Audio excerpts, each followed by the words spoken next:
করেছেন। এবং এই যত নবী আল্লাহ তাআলা পাঠিয়েছেন সব নবীর উপর ঈমান আনা আবশ্যক। It's compulsory to believe in every messenger sent by Allah subhanahu wa ta'ala.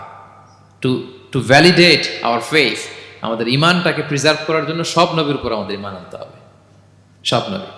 আমরা যে ঈমান আনি, ঈমানে মুফাসসাল, যেখানে 7টা বিষয়ের উপর বিস্তারিত ঈমানের যে ঘোষণা আমরা দেই, আমরা তো বলি যে ঈমানে একটা মুজমাল আর একটা কি মুফাসসাল। ঈমানে মুফাসসালে 7টা বিষয়ের প্রতি ঈমান আনতে হয়।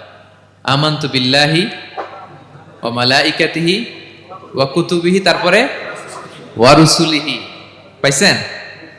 ওয়াল ইয়াউমিল আখিরি ওয়া বিল কদরি খাইরিহি ওয়া শাররিহি মিনাল্লাহি তাআলা ওয়াল বা'সি বা'দাল মাউত। এই 7টা বিষয়ের উপর বিস্তর ঈমান আমাদের আনতে হয়। এই 7টার মধ্যে রাসূলদের ব্যাপার আছে না নাই? রাসূলদের উপর ঈমান আনতে হবে। যদি না আনি তাহলে আরকানুল ঈমান পূর্ণ হলো না, আমার ঈমান পরিপূর্ণ হবে না।